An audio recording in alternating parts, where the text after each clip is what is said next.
Hey guys, welcome back to the screen savvy. आज हम explain करने वाले हैं हक मूवी को। हक जो ऑलमोस्ट सभी को पैदा होने के साथ मिल जाता है, पर जिनको नहीं मिलता वो रिजर्वेशन के लिए या कोर्ट में हेल्प के लिए भीख मांगते फिरते हैं। सालों तक कुत्तों जैसे लड़ाई के बाद जब हक मिल जाता है तो उसको छीनने वाले खड़े हो जाते हैं कि इनको स्पेशल ट्रीटमेंट क्यों मिल रहा है, रिजर्वेशन तो हटना चाहिए। ये मूवी बस ऐसे ही एक हक के लिए भिखारियों जैसे सालों तक लड़ने की है। हमारे जुडिशियरी सिस्टम और कॉन्स्टिट्यूशन की हेल्प से हक तो मिल जाएगा, बट उसके लिए क्या क्या इंसान को सहना पड़ता है, वही फाइट को अच्छे से मूवी में दिखाया गया है ताकि कोई बाद में ये ना बोले कि इसको स्पेशल ट्रीटमेंट क्यों मिल रहा है। मूवी आपको बहुत ज्यादा इमोशनल कर देगी। आपसे रिक्वेस्ट है कि वीडियो को एंड तक देखना। अभी बिना टाइम वेस्ट किए सीधा स्टोरी एक्सप्लेन करती हूँ। स्टार्टिंग 1985 में होती है, जहाँ साजिया बानो इंटरव्यू में बता रही है कि ये फाइट करना नहीं चाहती थी, ये तो अब्बास को प्यार करती थी, लड़ना इसकी मजबूरी बन गया था। और पता नहीं कैसे 10 सालों में हस्बैंड वाइफ की लड़ाई ने देश के 2 हिस्से कर दिए। साजिया ने बस अपना हक मांगा था। फिर साजिया अपनी लाइफ के बारे में स्टार्टिंग से बताना स्टार्ट करती है। मूवी 1967 में स्टार्ट हुई, तब साजिया और अब्बास का निकाह हुआ था। साजिया और अब्बास शादी से पहले लेटर्स में बातें किया करते थे, बट उसमें भी अब्बास का प्यार साफ दिखता था। अब्बास ने निकाह के बाद साजिया को अपनी बेगम, घर की रानी बनाकर रखा। साजिया को बहुत प्यार दिया। अब्बास को खराब कुकर ठीक कराना भी टाइम वेस्ट लगता था, इसलिए न्यू ले आया करता था। ऐसे ही साजिया की भी लाइफ को ऐसो आराम से भर दिया था। साजिया और अब्बास की लाइफ में कोई प्रॉब्लम नहीं थी, सिवाय इनके पड़ोसी के। एक पड़ोसी ने गार्डन के ऊपर साजिया के साथ बदतमीजी कर दी, तो अब्बास ने अपना गार्डन लीगली साजिया के नाम कर दिया। फिर 1.5 साल के बाद इनको पहला बच्चा हुआ। दोनों बहुत खुश थे, बस अब्बास ने अभी और ग्रो होने को हार्ड वर्क करना स्टार्ट कर दिया था। घर आना कम, कॉल पर भी बातें कम, बस अपने कोर्ट के काम में बिजी रहता था। साजिया काम के प्रेशर को समझकर धीरे धीरे इनकी लाइफ में आई इस चेंज को एडजस्ट करती गई। कुछ ईयर्स बाद इनको दूसरा बच्चा भी हुआ और अब तक तो अब्बास का काम में बिजी रहना और ज्यादा बढ़ गया था। अब तक इनकी जो डे में कभी कभी बातें होती थी वो भी बंद हो गई। इनफैक्ट साजिया के कॉल्स बिल्कुल ही उठाना बंद कर दिया था। अब्बास इतना तो बिजी नहीं हो सकता कि 2-3 दिन में भी कॉल पर बात ना कर पाए, यहाँ तक कि घर आना भी कम कर दे। ऐसे ही इनकी लाइफ चलती रही। साजिया अकेले बच्चों को पाल रही थी। एक डे अब्बास ने कॉल उठाया भी तो धमकी देने को कि अगर अगेन कॉल किया तो घर के फोन की वायर निकाल देगा। अभी इससे पहले कि साजिया कोई क्वेश्चन करती, अपनी प्रॉब्लम बताती, अब्बास 3 वीक्स के लिए पाकिस्तान चला गया। अब्बास को वहां अपनी प्रॉपर्टी के केस के लिए जाना पड़ता है। साजिया तभी प्रेग्नेंट थी। अब्बास को तब तो साजिया के पास रहना चाहिए था, बट ये पाकिस्तान जाने के बाद साजिया से बातें भी नहीं किया। 3 वीक्स बोलकर गया था, पर 3 मंथ्स के बाद वापस आया। साजिया अब्बास के वापस आने की खुशी में सब कुछ भूल गई, जैसे साजिया को कोई फर्क ही ना पड़ रहा हो। बट फिर साजिया के लिए एक और बैड न्यूज, अब्बास पाकिस्तान में दूसरी शादी कर चुका है और अपने साथ सायरा को भी वापस लाया है। अब्बास की माँ साजिया को समझाती है कि सायरा इनकी रिलेटिव की बेटी है। अब्बास को मजबूरी में शादी करनी पड़ी थी। सायरा का हस्बैंड एज में बड़ा था और सायरा को मारता था। फिर उसकी डेथ के बाद सायरा को अकेले नहीं छोड़ सकते थे, बस इसलिए अब्बास को शादी करनी पड़ी। साजिया सायरा को एक्सेप्ट नहीं कर पा रही थी। अब्बास पहले ही साजिया से इतना दूर हो चुका था और अभी तो अब्बास को किसी और लड़की के साथ भी शेयर करना पड़ेगा। साजिया बहुत हर्ट थी, पर इसको यही समझाया जा रहा था कि साजिया कोई पहली लड़की नहीं होने वाली जिसके हस्बैंड की 2 बीवियां होंगी। मुस्लिम्स में ये आम बात है। बाहर लोगों की भीड़ सायरा को गाड़ी में बैठे देख रही थी। साजिया यहाँ भी एडजस्ट करने को रेडी हो गई और सायरा को अंदर आने दिया। नाइट में अब्बास साजिया को पूरा सच बताया कि सायरा से शादी बस मजबूरी थी। साजिया हमेशा अब्बास की फर्स्ट और मेन वाइफ रहेगी। सायरा इनके आउट हाउस में रहा करेगी और बस साजिया की बच्चों की केयर करने को ही घर में आएगी। ये घर हमेशा साजिया का ही रहेगा। अब्बास साजिया का शुक्रगुजार है कि साजिया ने कोई तमाशा नहीं किया। साजिया अब्बास की ये सारी बातें सुनकर चैन की सांस लेती है। भले ही सायरा इस घर में आ गई हो, बट वो हमेशा एक आउटसाइडर ही रहेगी। अब्बास ने ये तो साजिया को सिक्योरिटी दे दी थी, बट अभी भी जो साजिया और अब्बास के बीच दूरी थी वो कम नहीं हुई थी। नेक्स्ट डे से सायरा ने घर के कामों में साजिया की हेल्प करना स्टार्ट कर दिया। साजिया को ये बिल्कुल पसंद नहीं आ रहा था, बट अब तो पूरी लाइफ ऐसे ही रहना है। फिर सायरा के रिक्वेस्ट करने पर साजिया सायरा को मार्केट ले गई ताकि उसकी जरूरतों की चीजें दिला पाए, बट साजिया ने सायरा को वही चीजें दिलाने का ट्राई किया जो अब्बास हेट करता है, ताकि अब्बास अगर सायरा के पास गया भी तब भी वहां न रुके।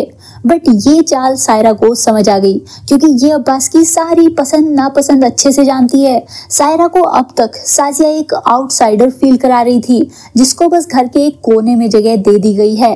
अभी सायरा से ये बर्दाश्त नहीं होता और सायरा ने सच बताया कि अब्बास और सायरा साजिया के साथ शादी के भी पहले से एक दूसरे को जानते हैं। अब्बास पहले से सायरा को पसंद करता था, बट इसका निकाह कहीं और हो गया और मजबूरी में अब्बास को साजिया के साथ शादी करनी पड़ी। लेकिन जैसे ही अब्बास को न्यूज मिली कि सायरा के हस्बैंड की डेथ हो गई है, अब्बास ने उससे निकाह कर लिया। सायरा कोई बोझ नहीं है, बोझ तो साजिया है। अब साजिया को समझ आया कि अब्बास अब तक कितना झूठ बोला है। फिर नाइट में जब साजिया ने जवाब मांगने का ट्राई किया कि सायरा को इसकी प्राइवेट चीजों के बारे में भी पहले से कैसे पता है, क्या ये लोग पहले भी रिलेशन में थे, तो अब्बास साजिया से फाइट करके चुपचाप सोने को बोल दिया और खुद सायरा के रूम में चला गया। साजिया अब समझी कि इसके साथ कितना बड़ा धोखा हुआ है। अब्बास ने चीट किया है। नेक्स्ट डे से साजिया और इसके बच्चे एक साइड थे और दूसरी साइड अब्बास सायरा के साथ घूम रहा था। अब्बास ने धीरे धीरे साजिया तो छोड़ो अपने बच्चों से भी बातें करना बंद कर दिया था, पर साजिया तब भी एडजस्ट करती गई, क्योंकि ये हमेशा अब्बास की फर्स्ट वाइफ रहेगी।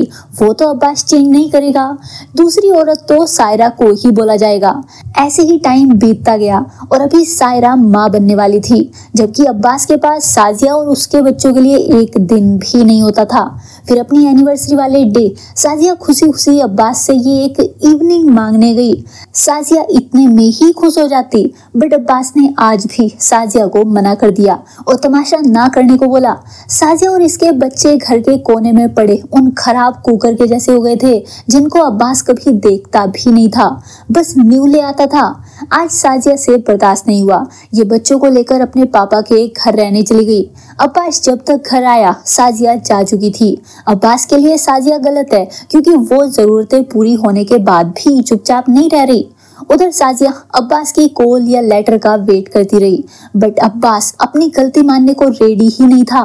फिर अब्बास ने कॉल तो की, बट बताने को कि ये बच्चों के लिए हर महीने 400 रुपए दे दिया करेगा। इससे ज्यादा अब्बास ने कोई बात नहीं की।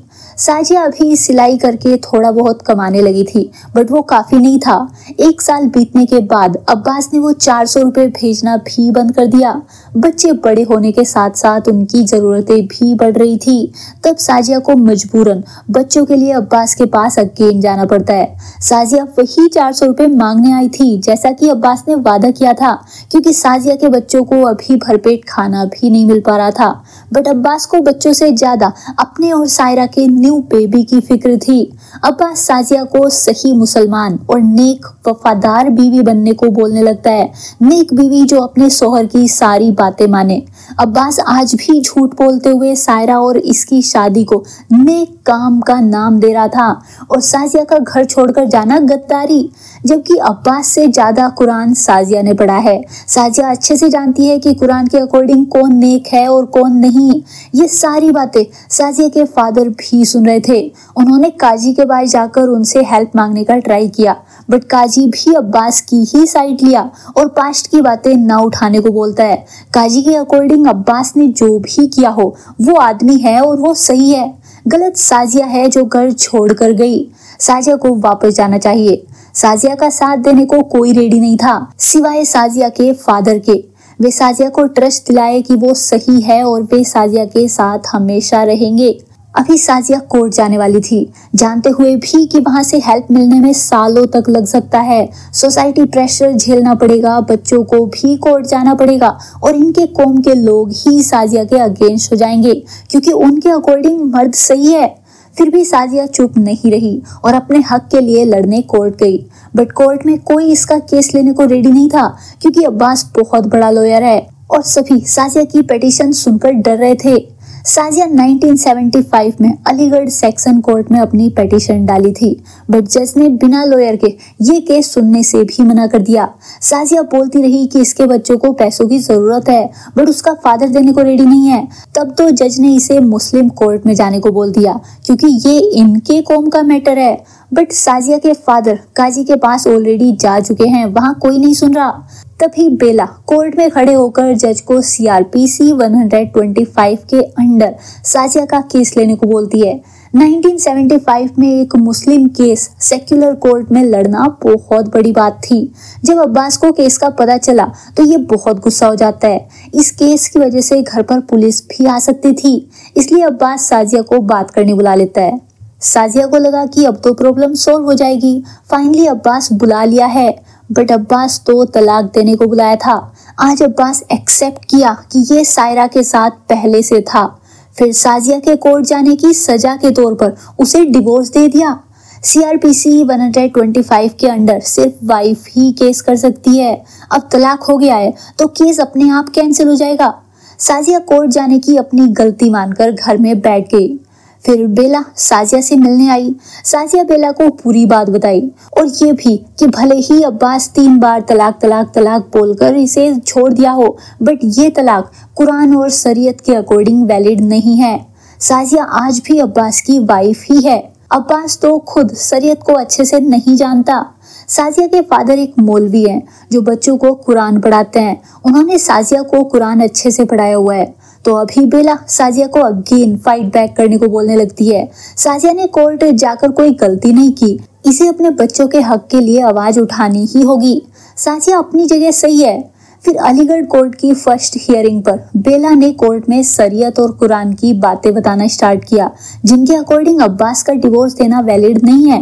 शरीयत के अकॉर्डिंग डिवोर्स देने के लिए 3 मंथ्स का टाइम लगता है, ताकि हस्बैंड वाइफ ठंडे दिमाग से फैसला ले पाए, दोनों की फैमिलीज इन्हें समझा पाए। बट अब्बास तो ऐसा कुछ किया ही नहीं।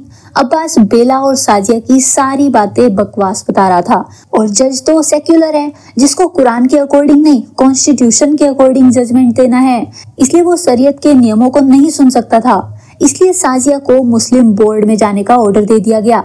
साजिया और इसके फादर अभी अगेन मुस्लिम बोर्ड जाते हैं। वहाँ काजी लोग साजिया को काफिरों के पास हेल्प मांगने जाने की वजह से कौम की गद्दार बोलने लगते हैं। ऐसी गद्दार जो अपने हस्बैंड की बातें नहीं मानी और फिर कौम के अगेंस्ट गई। तब साजिया बताई कि ये तो पहले काजी के पास ही हेल्प मांगने आई थी, बाद में सेक्युलर कोर्ट गई। फिर साजिया कुछ पुराने केसेस याद दिलाती है, जहां मुस्लिम मर्दों को कुरान और शरीयत के नियम तोड़ने पर कोई सजा नहीं दी गई थी, बट औरतों को हमेशा बराबर सजा मिलती आई है।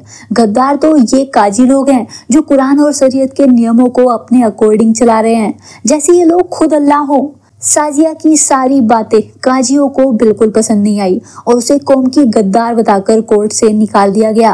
काजी के अकॉर्डिंग साजिया को बोलना भी नहीं चाहिए था, इनफैक्ट घर में रहना चाहिए था। अब मुस्लिम कोर्ट से निकाले जाने पर साजिया अगेन अलीगढ़ कोर्ट में गई। कोर्ट में इसी बात पर बहस होते हुए 4 साल निकल गए कि साजिया और अब्बास का तलाक हुआ है या नहीं।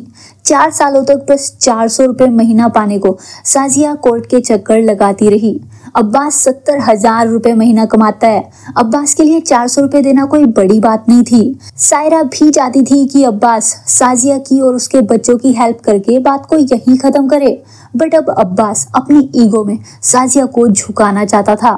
4 साल बाद बेला कोर्ट को बताई कि साजिया का तलाक हुआ हो या नहीं, पर सुप्रीम कोर्ट ने ताहिरा बी केस में ऑर्डर दिया है कि हस्बैंड और वाइफ का डिवोर्स होने के बाद हस्बैंड वाइफ को खर्च के लिए पैसे देगा। वो भी एक मुस्लिम केस ही था और साजिया का भी मुस्लिम केस है। तो सेक्शन कोर्ट सुप्रीम कोर्ट के उस ऑर्डर को मानी और अब्बास से ओनली 22 रुपीज महीना साजिया को देने का ऑर्डर दिया। 5 साल केस लड़ने के बाद साजिया को 3 बच्चों को पालने के लिए 22 रुपए महीना मिलेगा। फैसला साजिया के हक में आया था, बट असर बाहर इनकी कौम ने दिखाया। साजिया और इसकी फैमिली को गद्दार बताया गया। साजिया के नाम के साथ काफिर दीवारों पर लिख दिया गया। साजिया के फादर के स्कूल के बच्चे भी छोड़कर चले गए। कोई साजिया की फैमिली से रिश्ता नहीं रखना चाहता था। फिर 1981 में हिंदू मुस्लिम दंगे स्टार्ट हो गए और तब सबसे बड़ा गद्दार तो साजिया और उसके बच्चे थे। लोगों की भीड़ साजिया की फैमिली को मारने उसके घर के बाहर आ गई। वो भीड़ इन्हें जिंदा जला देती। साजिया के पास यहाँ से बचने का बस एक ही रास्ता था, वो था अब्बास का घर। अब्बास ने अपना गार्डन साजिया के नाम किया हुआ था। बस वही आउट हाउस अब साजिया को बचा सकता था। साजिया अपने बच्चों के साथ वहां रहने आ गई। फिर next year Sajiya Allahabad high court गई ताकि 22 रुपीज से थोड़ा ज्यादा हक ले पाए। 22 रुपए बहुत कम थे। अब केस हाई कोर्ट तक आ गया था, मतलब अब तो पूरे देश की नजर इस पर होगी। काजी अब्बास को सेटलमेंट करने को समझाने लगते हैं, वरना पूरा देश इनके कौम में होने वाले औरतों पर जुल्म को जान जाएगा और अपनी अपनी राय देंगे। बट अब्बास को लग रहा है कि इसने कुछ गलत नहीं किया। साजिया खुद घर छोड़कर गई है। अब्बास तो अब इस केस को सुप्रीम कोर्ट तक ले जाना चाहता है ताकि सुप्रीम कोर्ट के पुराने जजमेंट को भी चैलेंज करे और साजिया के अगेंस्ट केस जीतने के साथ साथ सुप्रीम कोर्ट के पुराने ऑर्डर्स को भी खारिज कराए। अब्बास जानबूझकर हाई कोर्ट में केस हार जाता है। हाई कोर्ट से अब्बास को 180 रुपीज हर महीने साजिया को देने का ऑर्डर मिला। साजिया अब और केस नहीं लड़ना चाहती थी, इसके लिए 180 रुपीज काफी थे, बट अब्बास नहीं माना। फिर सुप्रीम कोर्ट में अब्बास ने दलील देना स्टार्ट किया कि जब 30 साल पहले पाकिस्तान और इंडिया अलग हुआ था तो इंडिया में रुकने वाले मुसलमानों को उनके कौम के डिसीजन उनके कोर्ट के अकॉर्डिंग करने की ही परमिशन दी गई थी। बट धीरे धीरे अब इंडिया में रहने वाले मुसलमान सुप्रीम कोर्ट के जजमेंट के नीचे पिसते जा रहे हैं। इनकी फ्रीडम अब इनको नहीं मिल रही। अब्बास ने इंडिया में रहने वाले मुसलमानों को इतना बेचारा और बेबस दिखाया कि उन्हें अपने नियम मानने का हक ही नहीं मिल रहा, जैसे उनके सारे राइट्स छीन लिए गए हों। साजिया और उसके जैसी औरतों को मुस्लिम लॉ बोर्ड को ही फॉलो करना चाहिए था। अब्बास की इन दलीलों का आज साजिया के पास कोई जवाब नहीं था। मोस्टली सभी मुसलमान अब्बास की साइड हो गए। अब्बास अब अपने लिए नहीं बल्कि सभी मुसलमानों के हक के लिए क्वेश्चन कर रहा था, जिसकी वजह से इनकी कौम ने साजिया का हुक्का पानी बंद कर दिया। साजिया को कोई फल सब्जी भी खरीदने नहीं दे रहा था। बट ऐसे टाइम पर सायरा ने साजिया की हेल्प की। फिर नेक्स्ट हियरिंग में साजिया ने अपनी साइड से कोर्ट में खुद बोलना स्टार्ट किया। साजिया बताई कि जिस कॉन्स्टिट्यूशन में अब्बास मुसलमानों का हक मांग रहा है उसमें औरतों के हक की भी तो बातें हुई होंगी। मुस्लिम बोर्ड अपने अकॉर्डिंग नियमों को बदल रहा है। साजिया को जस्टिस चाहिए। अगर ऐसे ही मुस्लिम बोर्ड फैसले लेता रहा तो कल को ये भी इंडिया की उन मुस्लिम औरतों में होगी जो अपने बच्चों के साथ रोड साइड पड़ी रहती हैं। साजिया को अपना और अपने बच्चों का हक चाहिए, इसलिए कोर्ट से रिक्वेस्ट करती है कि सुप्रीम कोर्ट इसे हिंदुस्तान की मुस्लिम औरत देखे, ना कि सिर्फ मुस्लिम औरत। साजिया को भी जीने का हक है। सुप्रीम कोर्ट ही अब इसे और इसके बच्चों को जस्टिस दे सकती है। साजिया की बातें सुनने के बाद सुप्रीम कोर्ट ने साजिया के फेवर में ही ऑर्डर दिया। कोर्ट ने कुरान की एक लाइन भी ऐड की, जिसके अकॉर्डिंग खुद कुरान में भी लिखा हुआ है कि सोहर अपनी तलाकशुदा वाइफ और उसके बच्चों को खर्च दिया करेगा। एंड में मूवी बस यही मैसेज देती है कि कुरान को खुद पढ़ो। कुरान और कॉन्स्टिट्यूशन की बातें सेम ही मिलेंगी। उन काजियों पर भरोसा मत करो जो कुरान की बातों को अपने अकॉर्डिंग चेंज कर रहे हैं। इसी के साथ मूवी की हैप्पी एंडिंग हो गई। तो दोस्तों, आपने इस मूवी की एक्सप्लेनेशन को लास्ट तक एंजॉय किया होगा, बट आप लोगों के लिए एक चीज़ मैं बताना चाहता हूँ। जो भी एक्सप्लेनेशन आप देखते हो उससे हमारा जो भी रेवेन्यू बनता है वो बहुत ही कम बनता है। हमको टीम को भी सस्टेन करना पड़ता है और वर्क फ्लो भी बहुत अच्छा रखना पड़ता है। फर्स्ट डे फर्स्ट शो देखना, फिर राइटिंग करना, फिर एडिटिंग करना, फिर आपके सामने कंटेंट को प्रस्तुत करके प्रॉपर एक्सप्लेनेशन वे में लाना बहुत मेहनत वाला काम होता है और इन्वेस्टमेंट भी जाता है। पर हम लोग और एक्स्ट्रा आप लोगों के लिए करना चाहते हैं।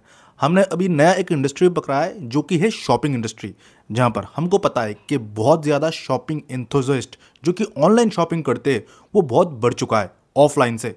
तो हमने एक सर्विस लॉन्च किया है जो कि हमारा फ्री टेलीग्राम ग्रुप है, जहाँ पर आप जाके बहुत कम पैसे में शॉपिंग कर सकते हो। हम क्या कोई सामान बेचते? नहीं। हमारा कोई प्रॉफिट होगा अगर हम प्रोडक्ट बेच देते हैं या आपको चिपका देते हैं? नहीं। हम क्या करते हैं, हमने पार्टनरशिप किया है मिंत्रा के साथ, फ्लिपकार्ट के साथ, अमेजॉन के साथ, ऐसे बेहतरीन ई कॉमर्स साइट के साथ, जहां पर हर कैटेगरी के डिस्काउंटेड कूपन एंड प्रोडक्ट के प्राइस डाउन जब हो जाते हैं हम आपको बता देते हैं। मतलब मोटा मोटी मान के लीजिए डील ब्रेकर जो भी ऑफर्स आते हैं फ्लिपकार्ट, अमेजॉन, मिंत्रा पे या बाकी ई कॉमर्स वेबसाइट पे, हमको ये कंपनी वाले बता देते हैं। तो हम ग्रुप में डाल देते हैं, जिसको भी पसंद हो वो जाके खरीद लेता है। आप सोच रहे होंगे कौन ही यूज़ करता होगा? 50,000 लोग ऑलरेडी इसका लाभ उठा रहे हैं। इसी के साथ हमारा सेपरेट और एक ग्रुप है जहां पर हम 99 रुपीज़ के अंदर डील्स प्रोवाइड करते हैं, जो कि अमेजॉन, फ्लिपकार्ट, मिंत्रा के कुछ टाइम के लिए आते हैं। मान के चलो 1-2 मिनट के लिए नोटिफिकेशन आपके पास पहुंच जाएगा टेलीग्राम के थ्रू, और आप ज्वाइन भी टेलीग्राम के थ्रू कर सकते हो। डिस्क्रिप्शन में भी लिंक है और पिन कमेंट में लिंक आपको मिल जाएगा। आप क्लिक करोगे, दो विंडो ओपन होंगे, एक होगा सेव पैसा ग्रुप और होगा सेव पैसा ग्रुप 99। आप किसी भी एक ग्रुप में ज्वाइन हो सकते हो या दोनों ग्रुप में ज्वाइन हो जाओ। एक में 99 वाले ऑफर मिलेंगे, एक में लूट डील्स मिलेंगे। हर दिन के 24/7 हम डील पोस्ट करते हैं। मीशो के डील्स, आप भी बहुत ज़्यादा मीशो से शॉपिंग करते होंगे बजट में, तो मीशो के भी डील्स आएंगे, शॉपसीप के डील्स आएंगे, अमेजॉन मिंत्रा तो आते ही रहते हैं 24/7। इसी के साथ सपोर्ट भी है हमारा, आप जाके मैसेज भी कर सकते हो कि हमको ये प्रोडक्ट चाहिए। इसी के साथ अगर आप हमको ऐसा सपोर्ट करते हो तो क्या होता है, ये कंपनी वाले हमको थोड़ा सा कमीशन देते हैं, जिससे हम ये सारे ताम झाम कर पाते हैं, आपके लिए एक्सपेंशन ला पाते हैं, टीम को सस्टेन कर पाते हैं और आगे हमारा काम और भी बेहतर करते हैं। तो आई होप आपको एक्सप्लेनेशन पसंद आया होगा। हमारा और एक जो सर्विस है आप उसमें भी एनरोल करोगे, डिस्क्रिप्शन के लिंक से, पिन कमेंट के लिंक से ग्रुप में ज्वाइन हो जाओगे और हमको ब्लेस करोगे ऐसे ही, और लाइक करोगे वीडियो को, सब्सक्राइब करोगे चैनल को, और हम आगे ऐसे ही बढ़ते रहेंगे। तो चलिए फिर मिलता है ऐसे एक बेहतरीन वीडियो के साथ, तब तक के लिए बाय बाय एंड सी या।